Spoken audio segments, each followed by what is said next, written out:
जोहाना की आंखों में बेइंतहा नाराजगी थी, जिसके साथ उसने ध्रुवांश पर चिल्ला कर कहा, अभी तक तुम्हारी जुबान इतनी तेज चल रही है, तुम्हें तो मैं छोड़ूंगी नहीं। फिर गुस्से में अपने दांत पीसते हुए वो अपनी चेतना शक्तियां बाहर निकालने लगी, क्योंकि आज तक उससे किसी ने इस तरह बात नहीं की थी। तब ध्रुवांश ने भी मुस्कुराते हुए कहा, अब जो कि तुम्हें मेरी बातें पसंद नहीं आ रही, तो चलो मुकाबला शुरू करते हैं। अपनी बात कहने के बाद ध्रुवांश तेज रफ्तार में आगे बढ़ने लगा। उसने परछाई धमाका चेतना कला का इस्तेमाल किया था, जिससे वो परछाइयों में बदलकर जोहाना की तरफ बढ़ा।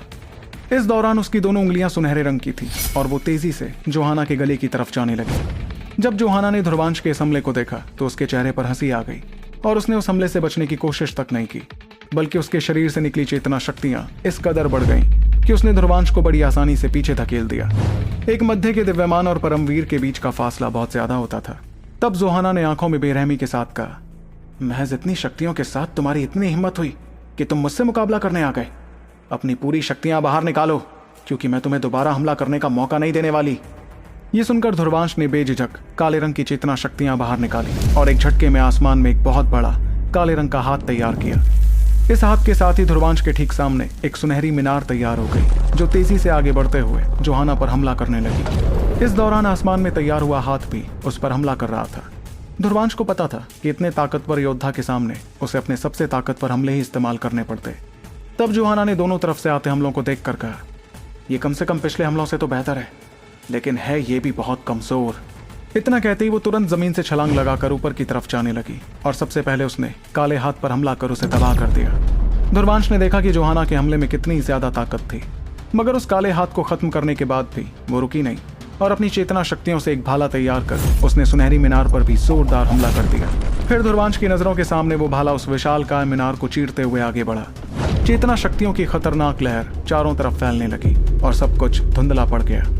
इस दौरान जोहाना की आंखों की बेरहमी बरकरार थी और वो ध्रुवांश की शक्तियों का मजाक उड़ाने के लिए तैयार हुई, पर तभी उसके चेहरे का रंग बदलने लगा जब उसे दिखा कि ध्रुवांश ने आसमान में सुनहरे रंग का एक बहुत बड़ा जाल तैयार कर दिया। उस ताकतवर चेतना जाल को देखकर जोहाना की आंखों में हैरानी दिखी और उसने कहा, चेतना जाल? मतलब ये एक दूसरे पड़ाव का परम चेतक योगी भी है, तभी तो ये इतना गुरूर दिखा रहा है, वो भी महज मध्य का दिव्यमान होकर। जाहिर सी बात थी कि उस चेतना जाल की खतरनाक शक्तियां महसूस कर जोहाना को ध्रुवांश के योगी रैंक का पता चल गया था। लेकिन एक पल बाद जोहाना का गुरूर वापस दिखाई देने लगा, क्योंकि किसी परमवीर से लड़ने के लिए तो किसी योगी का तीसरे पड़ाव का परम चेतक होना जरूरी था, और ध्रुवांश तो फिलहाल उससे काफी दूर था। दूसरी तरफ ध्रुवांश ने गहरी सांस ली और अपने हाथों की सील तेजी से बदलता गया। आखिर में उसने चेतना जाल का हमला करते हुए कहा, चेतना एरावत जाल का हमला। उसके ऐसा कहते ही चेतना जाल में से एक बहुत बड़ा सुनहरा हाथी बाहर निकला और जोहाना पर हमला करने के लिए आगे बढ़ने लगा। इस दौरान दरबार में मौजूद योद्धाओं ने जब आईने में देखा कि ध्रुवांश ने किस कदर ताकतवर हमला जोहाना पर किया, तो उनके चेहरों पर हैरानी दिखने लगी। पर सभी के जहन में एक ही सवाल था कि चाहे उसके चेतना जाल का हमला कितना भी ताकतवर क्यों ना था, क्या वो एक परमवीर योद्धा को हरा पाता? इस वक्त ध्रुवांश और जोहाना जिस दरबार में मुकाबला कर रहे थे, वो पूरा दरबार कांप रहा था। जोहाना सुनहरे हाथी को अपनी तरफ आते हुए देख रही थी, जिसके बाद उसने अपने हाथों में पकड़े भाले से उस हाथी पर जोरदार हमला किया। उसके इस हमले के बाद सुनहरा हाथी धुंधला दिखने लगा और उस टक्कर से शक्तियों की खतरनाक लहरें चारों तरफ फैलने लगी। किस्मत से उस जगह पर ध्रुवांश और जोहाना के अलावा और कोई नहीं था, नहीं तो इतनी खतरनाक शक्तियों की लहर से काफी जख्मी हो जाता। इतने में ध्रुवांश ने अपने हाथों की सील बदलकर कमजोर पड़ते सुनहरे हाथी को सुनहरे चक्र में बदल दिया, जिससे उसकी शक्तियां अचानक काफी ज्यादा बढ़ गईं। इतना ही नहीं, बल्कि वो जोहाना के भाले को तबाह करते हुए सीधे उसकी तरफ बढ़ने लगा। ये देखकर जोहाना घबराई नहीं, बल्कि उसने अपने हाथों में चेतना शक्तियां इकट्ठा कर बड़ी बड़ी लहरें तैयार कर दी। वो लहरें आगे बढ़ते हुए सुनहरे चक्र से टकराई और इस टक्कर से उस मजबूत चक्र के भी दो हिस्से हो गए। तब दरबार में मौजूद नए योद्धा जो आईने के जरिए ये मुकाबला देख रहे थे, हड़बड़ाने लगे। वाकई जोहाना उनकी उम्मीद से भी ज्यादा ताकतवर निकली, और तो और उसके पास बहुत सी अनोखी चेतना कलाएं भी थी, जिनके सामने ध्रुवांश शायद कमजोर पड़ जाता। जिस दौरान उनकी नजर इस मुकाबले पर थी, उतने में दो रोशनियां आईने में से बाहर आकर उस दरबार में खड़ी हो गईं। लोगों ने एक साथ इन दोनों रोशनियों को देखा, जो लैला और एक सीनियर थे। उस सीनियर का चेहरा शर्म से लाल हो रखा था और वो मजबूरी में अपना सर हिलाते हुए अपनी जगह पर चला गया। वहीं लैला के चेहरे पर भी जीत की ज्यादा खुशी नहीं थी, लेकिन सभी समझ गए कि लैला मुकाबला जीत गई थी। फिर भी बहुत से ऐसे योद्धा थे जो लैला को हैरानी भरी नजरों के साथ देखते गए, लेकिन उसने तो सभी को नजरअंदाज कर अपना ध्यान आईने में होते सबसे खास मुकाबले की तरफ किया। वहां उसे जैसे ही ध्रुवांश देखा तो लैला की आंखों में हल्की फिक्र दिखने लगी।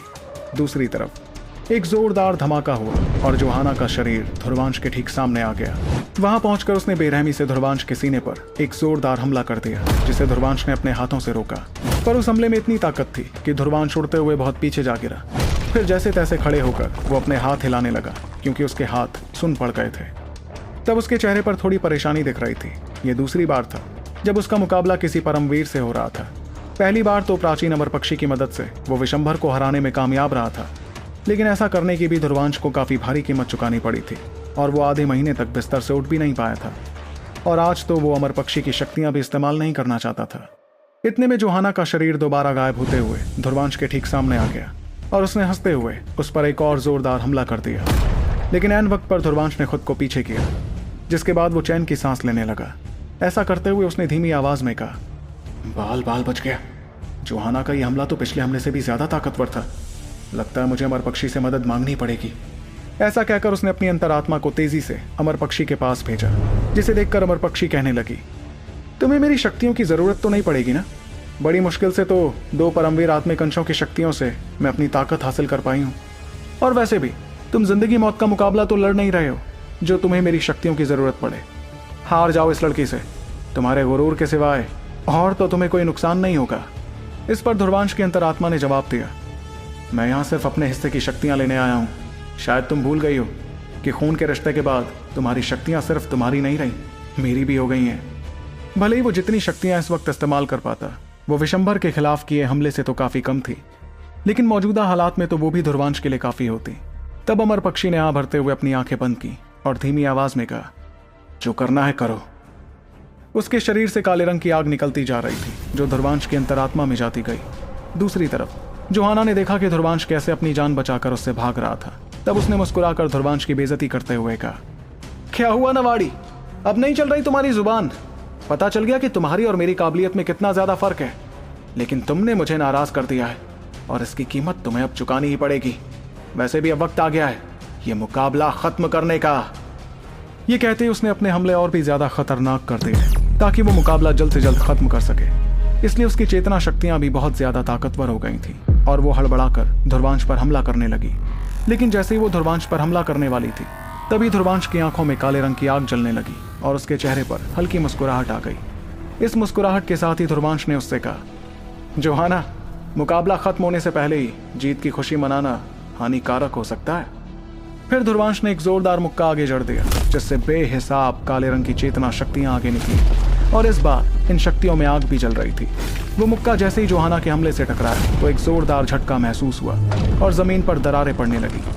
उस टक्कर से ध्रुवांश और जोहाना दोनों के शरीर कांपने लगे और वो दोनों ही झटका खाकर काफी पीछे हो गए। दूसरी तरफ दरबार में मौजूद नए योद्धाओं के मुंह हैरानी में खुले के खुले रह गए। ध्रुवांश का वो हमला जोहाना को टक्कर कैसे दे पाया था, ये कोई समझ नहीं पाया। अभी तक ज्यादातर मुकाबले खत्म हो गए थे, इसलिए नए योद्धाओं के साथ सीनियर्स भी उस दरबार में आ गए थे। उन्होंने भी ध्रुवांश के हमले को देखकर कहा, ये लड़का काफी दिलचस्प समझ आता है। वही मुकाबले के मैदान में जोहाना ने खुद को संभाला और उसके बेरहमी भरे चेहरे पर अजीब सी हैरानी नजर आने लगी। उसने इस हैरानी के साथ ही खुद से पूछा, लेकिन ऐसा हो कैसे सकता है? वो देख रही थी कि ध्रुवांश का शरीर काले रंग की चेतना शक्तियों से ढका था और उसके अंदर एक बड़ी रहस्यमयी आग भी चल रही थी। ध्रुवांश की बढ़ी हुई शक्तियां देखकर जोहाना ने सवाल किया, इसकी शक्तियां आखिर अचानक से इतनी ज्यादा कैसे बढ़ गईं? इस दौरान ध्रुवांश ने भी जोहाना के चेहरे की हैरानी देखी और वो मुस्कुराने लगा। फिर उसने अपनी आंखों में जलती आग और ज्यादा बढ़ाते हुए कहा, जोहाना, चलो दोबारा कोशिश करो ये मुकाबला खत्म करने की। ये सुनकर जोहाना ने अपनी हैरानी को काबू किया और गुस्से भरी आवाज में कहा, तो क्या हुआ अगर तुम्हारी शक्तियां थोड़ी बहुत बढ़ गई हैं? मैं अभी भी तुमसे डरती नहीं हूं नवाड़ी। पर तभी एक अजीब सी आवाज सुनाई पड़ी और ध्रुवांश उसके ठीक सामने आ गया। उसके हाथों में काले रंग की चेतना शक्तियां इकट्ठा थी, जिसके साथ उसने जोहाना पर हमला कर दिया। तभी जोहाना ने भी हड़बड़ाकर अपना मुक्का सामने किया ताकि वो खुद को ध्रुवांश के हमले से बचा सके। दोनों मुक्कों की टक्कर पर शक्तियों की लहरें निकलने लगी और तब जाकर जोहाना के चेहरे का रंग बदलने लगा।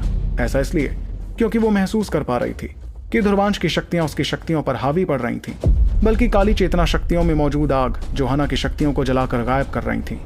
ये देखते ही जोहाना चिल्लाई, आखिर ये आग है कौन सी शक्ति? ये तो चेतना शक्तियों को भी जलाकर गायब कर सकती है। जब वो महसूस करने लगी कि उसकी शक्तियां कमजोर पड़ रही थीं, तो उसने तुरंत अपने आप को पीछे किया और ध्रुवांश से जैसे तैसे दूर हुई। उसके चेहरे पर एक अजीब सी परेशानी दिखने लगी थी और तभी उसने अपने पास से एक नीले रंग का चील बाहर निकाला। वो चील बर्फ से बना था और उसकी चेतना शक्तियां भी बेहद खतरनाक लग रही थीं। उस नीले रंग के बर्फीले चील का शरीर एक बर्फीले कवच से ढका था और उसे देखकर ध्रुवांश के चेहरे की मुस्कुराहट भी गायब होने लगी। जबकि दरबार में मौजूद कुछ सीनियर्स ने तो आ भरते हुए कहा, यकीन नहीं होता कि इस लड़के ने जोहाना को हिमदार चील निकालने पर मजबूर कर दिया। पता नहीं ये लड़का फेरिस्त के 65वें सबसे ताकतवर जानवर के सामने क्या कर पाएगा। तभी उस नीले रंग के बर्फीले चील ने अपने विशालकाय पंख खोलने शुरू किए। उसके पंखों के खुलते ही आसपास की हवा तक जमने लगी और ध्रुवांश को बेतहाशा ठंड लगने लगी। वो देख रहा था कि उस चील से निकलती ठंडक शीतलहर करैत से भी ज्यादा खतरनाक थी। तब ध्रुवांश के चेहरे पर छाई परेशानी देखकर जोहाना ने उससे कहा, मुझे हिमदार चील इस्तेमाल करना पड़ रहा है, यही तुम्हारी जीत है नवाड़ी। उसकी आंखों में बेरहमी थी, लेकिन वो भी जानती थी कि ध्रुवांश की शक्तियों ने उसे बहुत हैरान कर दिया था।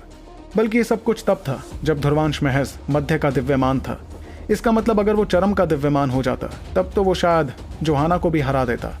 और क्योंकि जोहाना की नज़र में ताकत ही सब कुछ होती थी, इसलिए पहले वो जिस हकारत भरी नज़र के साथ ध्रुवांश को देख रही थी वो अब बदल चुकी थी। इतने में ध्रुवांश ने आ भरी और जोहाना की तरफ देखते हुए कहा, मुझे इस हिमदार चील का हमला देखने में बड़ी दिलचस्पी है जोहाना। रही बात हारने की, तो मैं अभी भी हार मानने नहीं वाला। उसने अपनी उंगलियां चटकानी शुरू की क्योंकि अब वो मुकाबले के लिए पूरी तरह से तैयार हो गया था। वहीं उसका अंदाज देखकर जोहाना चिल्लाई और नीले रंग की बर्फीली रोशनी उसने अपने शरीर से निकालनी शुरू की। उसके ऐसा करने पर सामने मौजूद चील जोर जोर से अपने पंख फड़फड़ाने लगा और तब जोहाना का शरीर उस चील के शरीर से मिल गया। अब जो कि दोनों के शरीर एक दूसरे से मिल गए तो चील की आंखें जोहाना जैसी हो गईं और वो चिंगाड़ते हुए चेतना शक्तियां बाहर निकालने लगा। उसके ऐसा करने पर चारों तरफ बर्फ ही बर्फ जमने लगी थी, बल्कि वहां चलती हवा तक पूरी तरह से जम गई।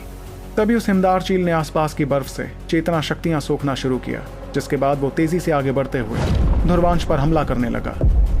तो आखिर कैसे टक्कर दे पाएगा ध्रुवांश जोहाना के इस ताकतवर और खूंखार हिमदार चील को, या फिर वो सभी को हैरान करने में हो जाएगा कामयाब?